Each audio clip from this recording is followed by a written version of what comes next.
l'importance du fait de se donner le monde à venir lorsqu'il faut penser la transmission et de bien comprendre alors le paradoxe de l'éducation qui est de devoir enseigner ce que l'on n'a pas soi-même appris. Mes collègues et moi faisons tous cette même expérience. Je suis sûr qu'ils partageront mon expérience, qui est que j'ai appris infiniment plus de choses lorsque je me suis mis à enseigner que ce que j'avais emmagasiné lorsque j'étais étudiant. Je croyais savoir de la philosophie lorsque j'ai eu mon agrégation. J'ai compris que je ne savais rien quand j'ai commencé à enseigner, quand j'ai donné ici mon premier cours, qui était un cours sur Leibniz. Quand je suis arrivé devant la salle 76, les étudiants attendaient devant en fumant tranquillement leurs cigarettes. Quand je leur ai dit d'entrer, ils m'ont regardé en se demandant pourquoi cet autre étudiant me demande d'entrer, parce que j'avais une grosse coiffure afro et des blue jeans. Maintenant, les choses ont changé. Quand je demande aux gens d'entrer, ils entrent.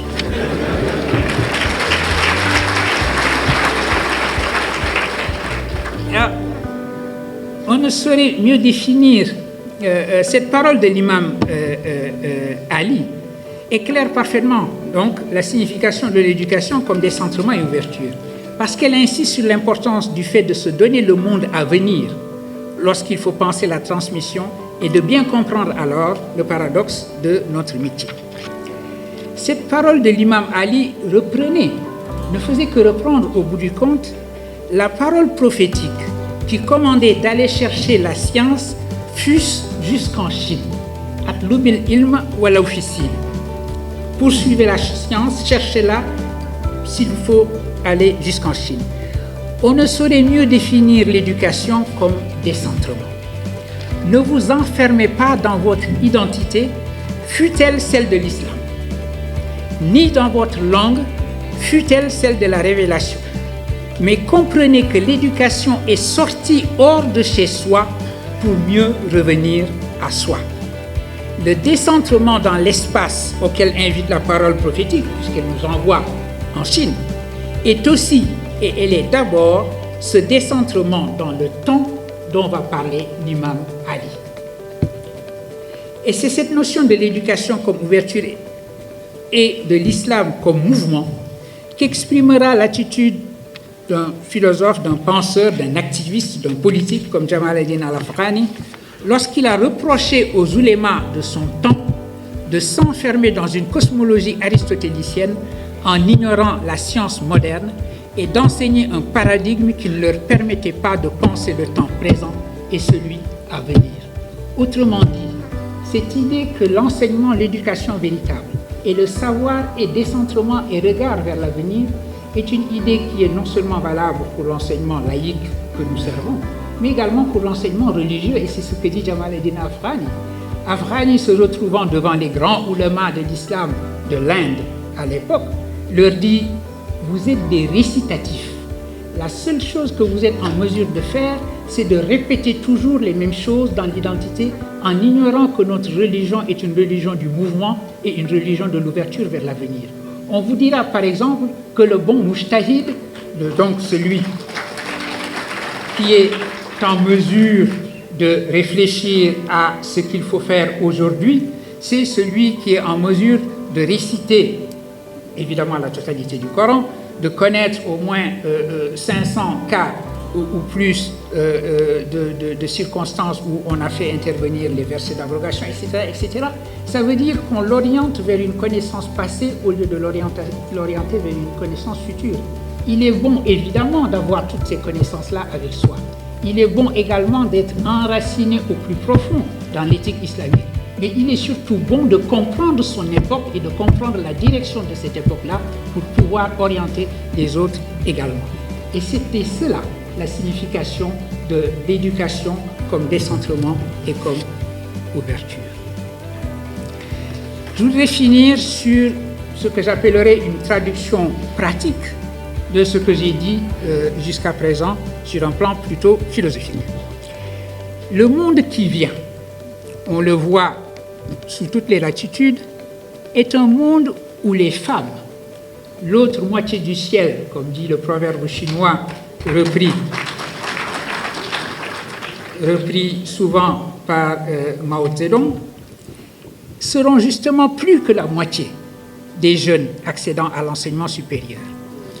Même si aujourd'hui les filles connaissent bien des obstacles à surmonter pour accéder à l'école et pour y rester, il demeure que cette tendance mondiale qui va transformer les sociétés est manifeste aussi en Afrique. Il suffit de regarder aujourd'hui nos amphithéâtres pour se rendre compte que les filles et les femmes, les jeunes femmes vont devenir de plus en plus la majorité et c'est heureux. Éduquer au monde qui vient sera tenir compte de cette tendance et l'orienter.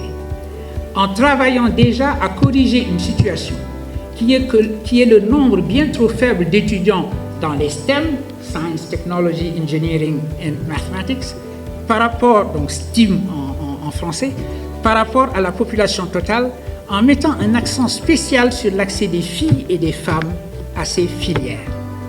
On sait que la révolution de notre temps, celle de l'intelligence artificielle, ne transforme pas seulement les sociétés en transformant la signification même du travail humain. Elle transforme également nos catégories de pensée. Il nous appartient de faire en sorte que la science africaine soit présente dans cette révolution. Nous aurons alors rempli notre mission d'enseigner à nos enfants à vivre dans le monde qui sera le leur. Merci infiniment.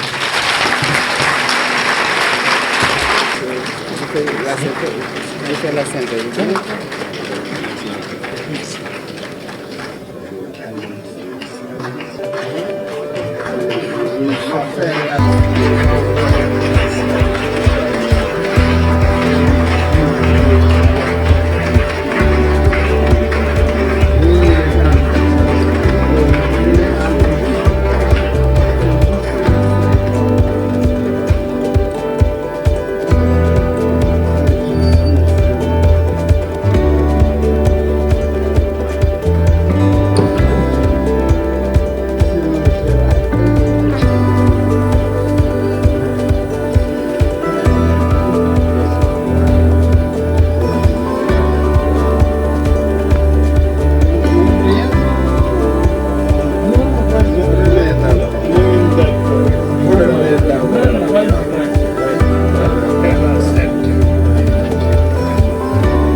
Monsieur le professeur Souleymane Bachir Diagne. C'est une véritable leçon inaugurale, une leçon digne de ce nom, parce que c'est une nouvelle piste, une réflexion à laquelle vous nous invitez sur ce que doit être l'éducation pour demain, pour l'avenir. Et je ne pourrai pas faire une synthèse exhaustive, juste je vais vous parler de ce qu'il vient de dire à partir de quelques mots seulement, pour aller vite. Ensuite, je donnerai la parole au professeur Baïtiam. Monsieur le professeur, nous avons retenu que pour un anniversaire comme celui-là, sur un thème qui s'intitule « Éduquer pour l'avenir », il faut toujours se retourner dans le passé. Et retourner dans le passé pour une décolonisation des esprits, ce qui invite à s'intéresser à l'éducation. Exigence de décolonisation des esprits. Et en Afrique, on a un exemple éclairant. Il s'agit de Achille Mbembe avec des essais fort instructifs qui essaient de détruire, vous parlez de destruction des autres traditions épistémiques avec un double postulat. Les nations colonisatrices ont tous compris et ont traduit la culture dans les langues nationales et ont mieux compris les autres. Ils ont mieux compris les autres en traduisant les langues nationales des autres. Et vous êtes arrivé à nous proposer une réflexion sur le curriculum philosophique. Le discours philosophique dans l'enseignement consiste, selon vous, aujourd'hui, à parler des philosophes, mais il faut chercher le classique.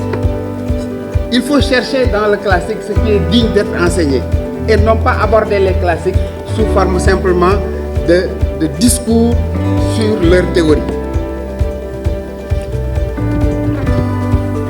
Vous opposez les épistémologies occidentales et les épistémologies du Sud en montrant qu'il ne s'agit pas de refuser d'être une tradition. En effet, il faut se poser le pourquoi pas comme condition universelle